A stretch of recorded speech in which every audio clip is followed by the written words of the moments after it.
Và rồi, nếu mà các anh chị có đầy đủ 8 F1, tức là các anh chị đã có đủ điều kiện 8 F1 trên 1.000 boy và các anh chị trên 1.000 boy thì các anh chị đã có đủ điều kiện nhận được hoa hồng của 15 tầng. The percentage, actually, I don't think I have that in this slide. Okay, if you're silver, you know, Nếu anh your chị là level hạng 2 bạc, to level 15, you get 1%, right? nếu anh chị là hạng bạc thì And từ tầng 2 cho đến tầng 15, các anh chị sẽ nhận được 1% khi người khác top up.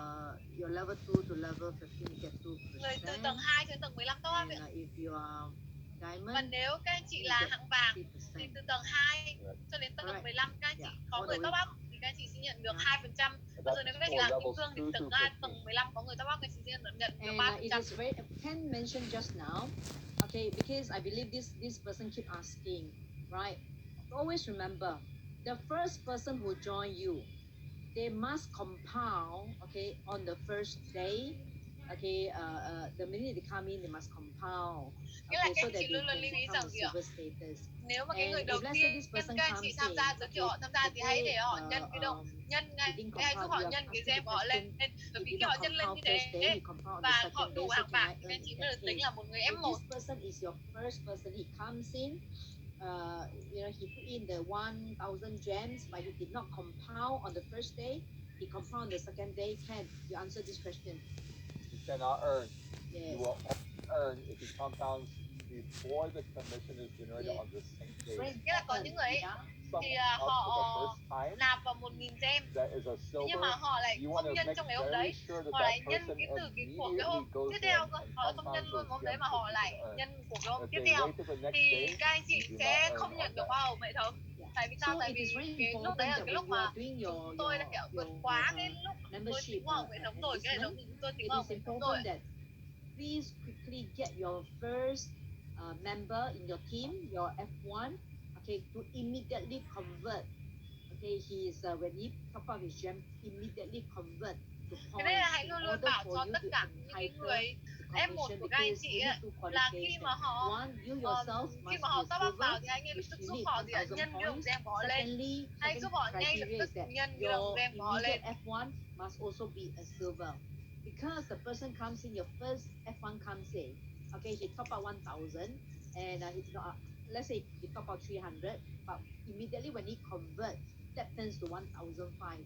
So it gives you, okay, it meets the qualification of having one F1 being a silver, and because this person convert on the same day, you at the same time can earn the commission on the Nghĩa là có một cái người F1, ví dụ có một cái người F1 các anh chị họ top up vào 300 gem và họ nhân 5 lên để được 1.000 và họ nhân 5 ngay lập tức trong cái thời điểm đó, thì tức là các anh chị đã đủ điều kiện là gì, các anh chị làm một cái tài khoản silver có trên 1.000 point và các anh chị có một cái người F1 cũng là silver thì các anh chị có thể nhận được hoa hồng ngay ở trong cái ngày hôm đó. Nhưng mà nếu thì họ chưa top up vội luôn mà họ chưa nhân luôn mà họ lại để đến hôm sau thì các anh chị sẽ không nhận được hoa hồng. I believe we have some questions from the Vietnamese side as well. Can someone actually give us some of the questions from the Vietnamese side? And I think that'd be good for you to elaborate on the merchant. Okay, a merchant can earn the gem out. On what criteria can he earn the gem out? I think it's good that you mentioned. Nghĩa là sẽ có một cái phần nữa là cái tài khoản gian hàng ấy các anh chị. Tài khoản gian hàng có thể nhận được hoa hồng, các chị nhá. Có thể nhận được hoa hồng gem out. Silver. That means before you become a cái người merchant, tài khoản gian hàng cũng có thể nhận được gem out. Thế nhưng mà gì ạ? Cái tài khoản gian hàng nó chỉ nhận được gem out khi các anh chị cái tài khoản gian hàng đó cũng phải là một cái tài khoản hạng bạc, tức là có ít nhất trên 1.000 point. Thì các anh chị cái tài khoản gian hàng cũng mới có thể nhận được hoa hồng gem out. Và tài khoản gian hàng chỉ nhận được duy nhất một loại hoa hồng, là hoa hồng gem out, tức là hoa hồng mà khi người chuyển dưới mình tiêu dùng ấy ạ. F1 silver. Tài khoản gian hàng ấy. Can technical team confirm? Yeah, technical team please answer that. Thì ban IT hãy giúp chúng tôi confirm lại cái chuyện này, hãy giúp chúng tôi xác nhận là cái chuyện này có phải là tài khoản gian hàng nhận được hoa hồng của hệ thống tiêu dùng, khi mà họ cũng phải có đầy đủ các tiêu chí, ví dụ như là 1.000 point, họ phải có trên 1.000 point này là tài khoản hạng bạc này, và họ cũng gì ạ, họ có một F1 thì cũng sẽ có nhận được hoa hồng của 2 tầng. Thì bây giờ bên IT sẽ confirm lại, So the question xác nhận lại. is, if you're a Câu merchant, hỏi đây là in nếu các order chị to là một earn người the chủ gian gem hàng, out, các chị có do thể you nhận được hoa also hồng của need gem to have out. someone that is silver on your first level?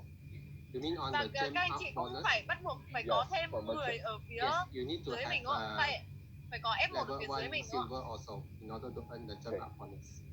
So if you're a merchant, the qualification is exactly the same to earn the gem out. You must have at Correct. least Tức là cái silver điều kiện của yourself, cái người chủ gian and hàng you cũng must sẽ have at giống hệt least với cái one điều kiện person của on người your tiêu dùng, first level who là is các chị silver. muốn nhận được So hoa hồng that của one gem person out, tức là on the 0,4 hoa first hồng của level gem who is out, thì silver, các anh chị it cần will phải entitle you to two cái levels tài khoản of gian gem hàng đó out. của các anh chị cũng cần phải có Correct. ít nhất là một Yeah, trên if 1.000 you point, tức you là have two tài khoản F1, tài khoản okay, hạng two bạc của các anh silver chị. on your level Và one, các anh then you chị can cũng cần entitle phải to 4 levels of gem out. có một, ví dụ các anh chị có một F1 ở dưới tài khoản gian hàng cũng là tài khoản hạng bạc, Are you okay F1 on các anh that? chị là tài khoản hạng bạc, thì các anh chị có thể nhận được Let hoa me hồng 2 know tầng, if say yes 2 if F1 you are ở clear dưới what we tài are khoản gian talking. hàng thì các anh chị cũng sẽ là nhận được hoa hồng tiêu Okay, dùng, we hoa have hồng one gem more out của 2 question tầng. as well. Thế các anh chị đã hiểu điều này chưa ạ? Nếu các chị hiểu điều For này, the comment gem dưới là release yes ạ. limitation, that's the one. Let me just point that slide again. For the gem release,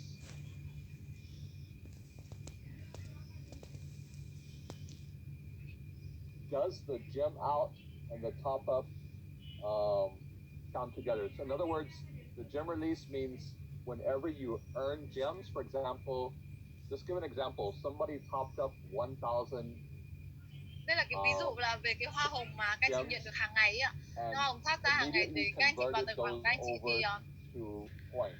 In other words, they immediately multiplied them. That means I would have earned 50 points, but it's going to automatically convert to gems because it's accelerated.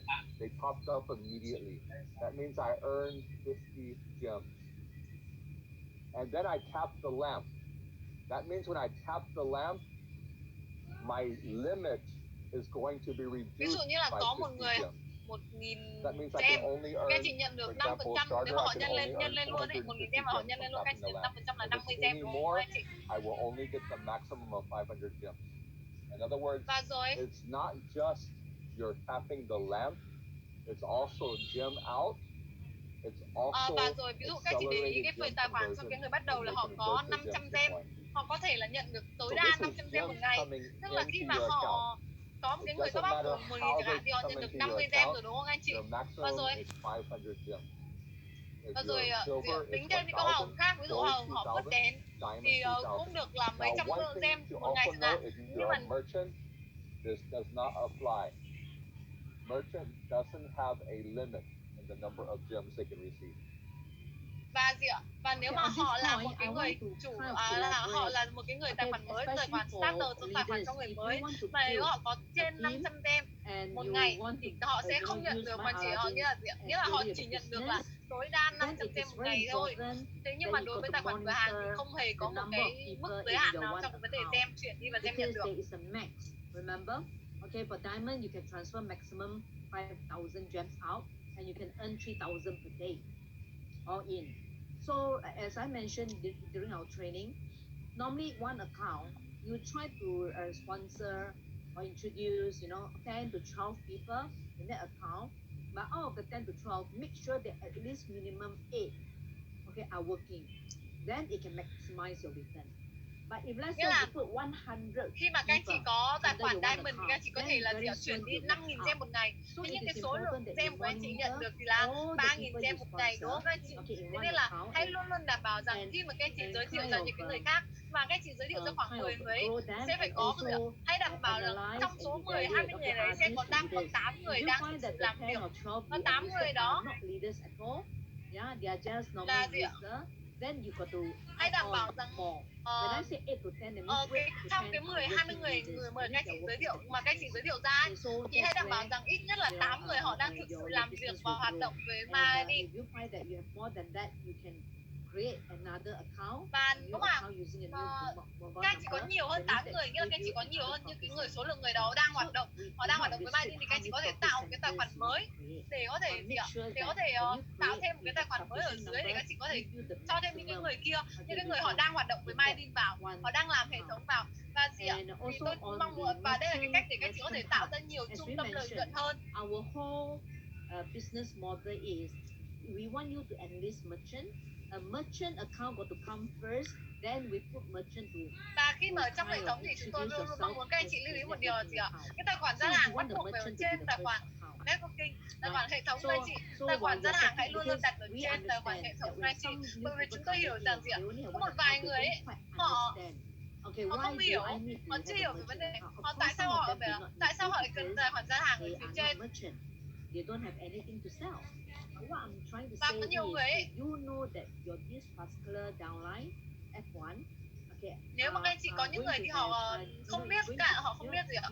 Họ không mở cái tài khoản gian hàng của họ. You must let him know that it's better than when he joined. Thế nên là tôi luôn họ không mở tài khoản ngay từ đầu, mà họ lại chỉ mở tài khoản tiêu dùng. Nên rồi sau đấy thì họ không mở tài khoản gian hàng nữa. Đấy là lý do tại sao mà gì ạ? Có nhiều tài khoản có nhiều người hay tôi mong muốn các anh chị là gì ạ?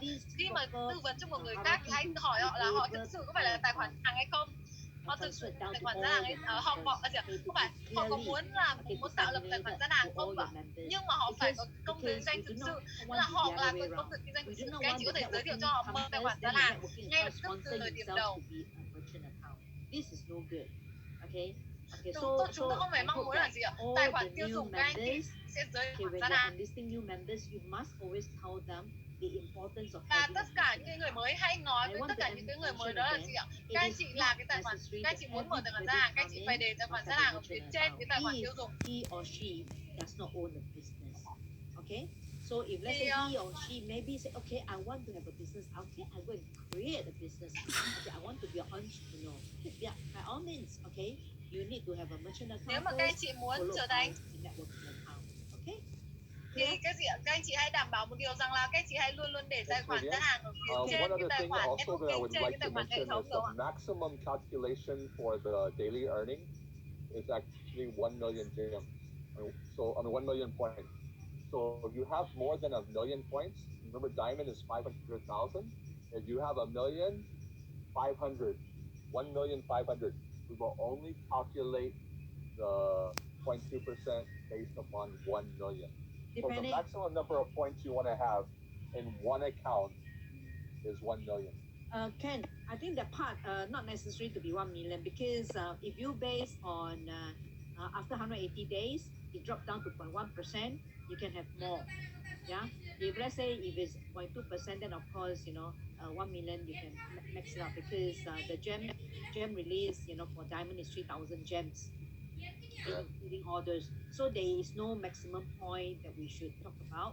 We are talking about ông Ken nói là chúng ta có thể nói về cái chuyện là cái số lượng point, cái số lượng point tối thiểu, cái số lượng point gì ạ? Cái số lượng point tối đa mà chúng ta có thể nhận được. Nhưng bà Viên bảo là thực ra chúng ta không cần đề cập đến cái vấn đề này bởi vì chúng ta cứ dựa theo việc là gì ạ? Tài khoản gold chỉ là 2.000, tài khoản diamond chỉ là 3.000.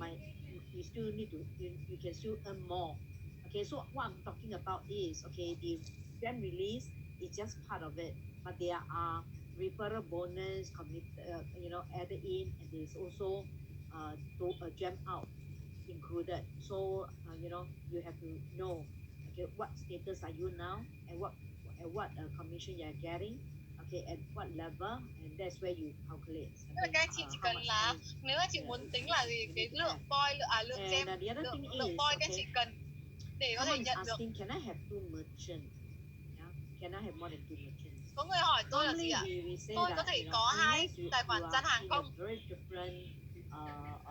có thể là có 2 tài khoản gian hàng không? Because one merchant you can sell multiple products. Tôi nghĩ rằng là trong cái công việc kinh doanh này thì các anh chị sẽ tại sao các chị cần 2 merchant? Tại sao các chị cần 2 tài khoản gian hàng? Tại sao như vậy? Bởi vì trong đây một cái tài khoản gian hàng các anh chị có thể bán rất nhiều các loại sản phẩm khác. Các chị có thể bán rất nhiều các loại sản phẩm khác, thế nên là các anh chị tôi không hiểu tại sao là chúng tôi không khuyến khích việc các anh chị có 2 tài khoản gian hàng. Your business certificate will have to be different for each one, but you only need to have one merchant account for all this necessary. Bởi vì thực ra các chị chỉ cần một tài khoản gian hàng thôi, các chị có thể bán được nhiều thứ. When does the 1 year start for the multiplication? It starts the day that you actually register your account. So whenever you register your account, that's when your 180 days starts. Có nhiều người hỏi là cái chuyện mà cái một năm after đầu nhân 180 days, và cái chuyện 180 ngày thì sẽ tính từ ngày nào? it's Tức là also tính the từ date ngày that mà các you anh chị start đăng for ký having cái tài six, khoản đó. times Cái nghĩa to tính là từ multiply. ngày các anh chị So đăng it ký tài starts khoản đó. not when you Tức top là up, it starts khi mà when các you chị register your account for both of those. các chị tính từ ngày đăng ký thì các chị có thể biết được là từ ngày đó đến cái ngày 180 là ngày nào, hoặc từ ngày đó đến hết cái năm đó, trong cái năm đầu tiên các chị được quyền nhân là tính từ ngày nào. Somebody's also asking Có nhiều người nói for the KYC, I think is what they're asking. Or KC, I'm not sure. KC is a person. If you have more than one merchant account, you will have to have a separate legal documentation for each account, and you'll have to do KYC on each of those accounts also. Nếu anh chị có 2 tài khoản ngân hàng, các chị sẽ cần 2 cái giấy phép kinh doanh khác nhau để làm 2 cái tài khoản ngân hàng đó. Và các chị sẽ cần phải thực hiện 2 cái KYC khác nhau. You don't have a local business. Yes, you can apply. Okay, to be a merchant, you need to give us your, that site that you are selling your products that's by you. Có nhiều người nói là You'll have to somehow prove, number one, that you have a place to sell. That could be a website. That could be a picture of you in front of your shop. Nếu các chị là một người chủ hàng, tức là phải có một vài cái tài liệu sau đây, ví dụ như là các chị sẽ cần có một cái cửa hàng ở đấy, một cái cửa tiệm nào đấy, hoặc một cái dấu hiệu gì đấy để các chị, chúng tôi nhìn thấy các chị đang bán cái sản phẩm đó các chị ạ. Case by case, look at it and see. Also, if you're selling multi-level products or something like that, you will have to be able to verify that you're actually one of the people who's eligible to sell that product. So normally they will give you a certificate, or they'll give you a letter or some kind of documentation saying that you're one of the distributors of a certain product. You'll have to Nghĩa là somehow các chị validate muốn that. bán nhiều sản phẩm thì nó cũng được, nhưng mà các chị cũng không phải bán cái sản phẩm mà các chị đã đăng ký trong cái giấy phép kinh doanh như các chị thì là có một vài cái sản phẩm nhất định các chị cũng phải có trong cái quá trình các chị bán, đúng không? But my merchant have one F in his ID personal. So my merchant don't have bonus 0.4 of my F3, F4 collection when jam out using. Is that true or no? I don't quite understand this question. Okay. I think what he's asking is, okay, he has a merchant account. Anh có một tài khoản underneath that merchant account is a personal account. Và rồi ở dưới ngân hàng là tài khoản cá nhân. So your merchant account must have at least a silver on level 1. You in your personal account must also have a silver on level 1 for that account to earn. So nghĩa là tài khoản ngân hàng cá nhân đều phải có một cái F1 là tài khoản silver để có thể được nhận hoa hồng. Silver on your first level. It actually is the same thing for a user. The number of silvers that you have on your first level decides how many levels you can earn. It doesn't matter whether you're a consumer. Nói về cái việc hoa hồng ấy thì cái phần cái gì số lượng F1 các chị sở hữu có tài khoản đã đạt tài khoản silver, nghĩa là F1 phải đạt tài khoản silver thì nó cũng sẽ tương ứng với số lượng tầng mà các chị có thể tầng hoa hồng mà các chị có thể nhận được.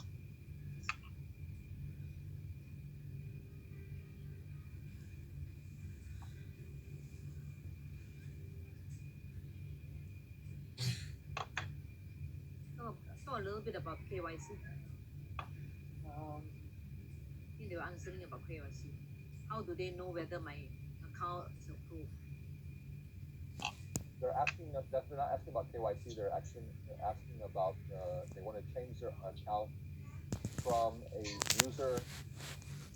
merchant to a user. Yeah, merchant shop to an ID. In other words, they want to change their account status from a merchant account back to a user account. If I read it correctly. So if you want to change your merchant account back to a user account, I think okay, if you want to change your merchant account back to a user account, okay, you can change, but we will not allow you to apply any more merchant account next time. And they cannot do it if they have earned at least. Nghĩa là cái If có they've một người earned hỏi là more than họ muốn 1,000 chuyển gems, lại they cái tài cannot khoản do it gian as hàng của well. họ, chuyển lại thành tài khoản cá nhân. Họ đã đăng ký trở thành tài khoản gian hàng, đang trong quá trình đăng ký và hình như là họ chưa được duyệt ấy. Thì nghĩa là Okay, họ có somebody's thể, asking nhưng mà the 5, họ sẽ 5, không 4, bao giờ 3, được 2, dùng tài 1 khoản đó finish. When để this có is thể finished, làm tài khoản gian hàng you're nữa. Họ sẽ không only bao giờ dùng tài khoản allowed đó to có do thể that during your first year. If you do làm tài not khoản gian use hàng them nữa. all during your first year, they do not carry over. That means when your account reaches 1 year old, you can no longer multiply. So again, the Yeah, first year starts from the day they register the account. That's where it starts. Cái việc nhân 5, nhân 4, nhân 3, nhân 2, nhân 1 sẽ chỉ xuất hiện trong năm đầu tiên kể từ How do ngày you các know chị if your tạo cái tài KYC khoản is đó ra. approved? Làm thế nào để có người hỏi làm thế nào tôi biết là KYC tôi đã được Basically, thông you qua. can tap the top up. If you go into your account and you tap on top up, and it asks you to do KYC, then your KYC is Làm not thế been nào để các chị approved biết yet. tài khoản các chị đã KYC đã nộp đơn KYC thì nó rất là đơn giản, các chị chỉ cần đi vào phần top up. Nếu mà cái đơn Any KYC nó other vẫn không hiện lên mà nó là ok rồi ấy, thì các chị có thể bỏ cái là các chị đã nộp cái đơn KYC đó, và cái KYC đó nếu mà các anh chị mở vào trong cái phần top mà vẫn thấy cái đơn KYC hiện lên thì tức là các chị chưa được và sẽ phải làm lại KYC. When customers buy goods, they get a rebate of 1,000 points, but they don't compound times 5. Are they qualified for silver? If you use your gems to buy goods, you get a rebate, but your rebate is going to be 80%. So if you actually, for example, 80%, if your rebate that you earn is actually more than 1,000 points, then you would be qualified as silver because you'll have 1,000 points in your account. It doesn't matter how you get the 1,000 points. Nghĩa là có một người hỏi là khi mà một cái người khách hàng họ mua một cái sản phẩm gì đấy và rồi ấy, nhờ cái việc mua sản phẩm đó mà họ có 1.000 voi, nghĩa là họ đã mua sản phẩm gì đấy khoảng độ 1.250 hay 1.300 voi và họ có trên 1.000 voi hoàn lại nhờ tại việc là họ mua sản phẩm và 80% hoàn lại vào tài khoản của họ và họ đã có trên 1.000 voi nhờ việc họ mua sản phẩm đó, thì họ có được tính là một silver không? Thì ok em bảo là có, nghĩa là silver thì là do các chị có trên 1.000 voi, chứ còn bằng cách nào thì nó vẫn là ok. Các chị nghĩa là biết là trong tài khoản các chị có trên 1.000 voi, các chị nhân cũng được, các chị mua hàng được. Do we have any questions?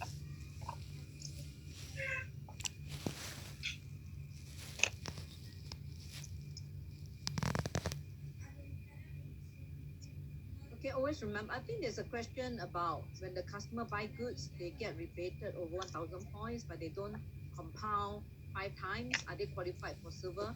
Okay. I just answered that. It doesn't matter how. I just answered that just before. It doesn't matter how you get 1,000 points, as long as you have 1,000 points. Ông bà vẫn nói về cái chuyện là gì? As long as you have 1,000 points, we don't care how you get the 1,000 points. It can be thì chúng tôi không quan tâm là làm thế nào để các chị có được 1.000, nghĩa là các chị có thể nhân, các chị có thể mua hàng, nhưng biết là các chị có đủ 1.000 point thì tức là các chị vẫn được công nhận là một tài khoản silver.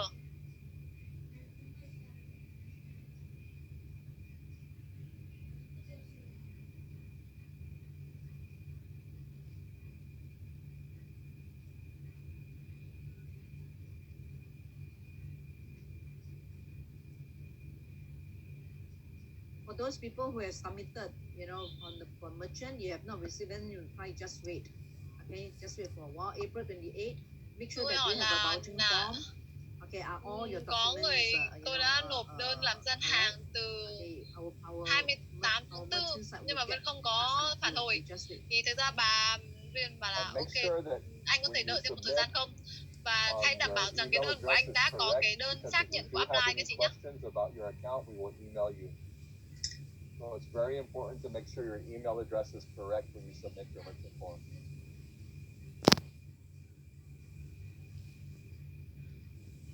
Has KYC been approved and can it be submitted?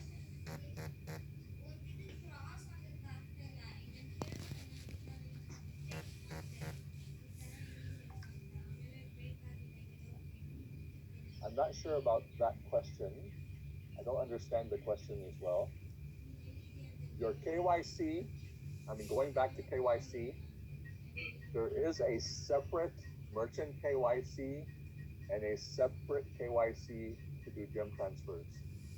So if you've already done the merchant one, if you want to transfer gems or use the buy and sell by the 31st of May, you will also need to do a separate KYC.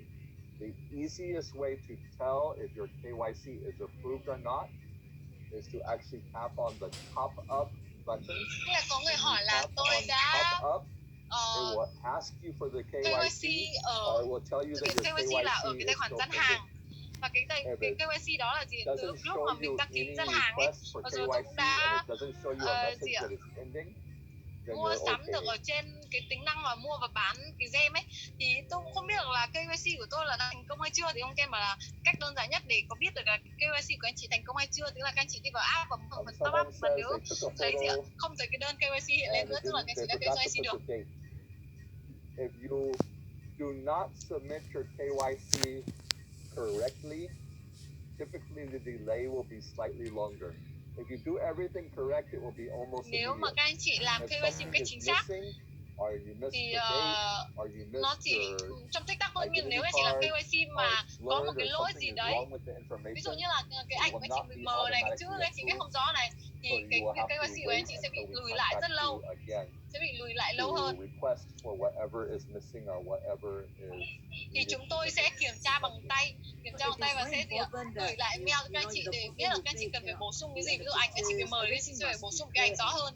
as per what we ask Và you. anh luôn luôn đảm bảo gì Anything ạ, is short chúng off, tôi luôn luôn nói rằng gì ạ, your account will go into a panic, and it takes time for us to go through one by và nếu one. mà But các if anh we chị have không làm all đúng, the không làm chuẩn, cái ảnh documents của anh well chị không taken, rõ, không nét, ID is very clear. thì cái tài khoản của anh chị sẽ the đi sheet vào of phần paper that you pending. write on is dates Thì and nếu everything mà làm is pending thì anh chị legible. sẽ phải đợi Your một thời KYC gian is để chúng tôi có approved thể giải quyết immediately. cái đơn của anh Okay, chị. so be very careful Nếu on, anh chị làm đúng ấy on this thì process. rất nhanh thôi, KYC chỉ sẽ diễn ra trong một thời gian rất nhanh.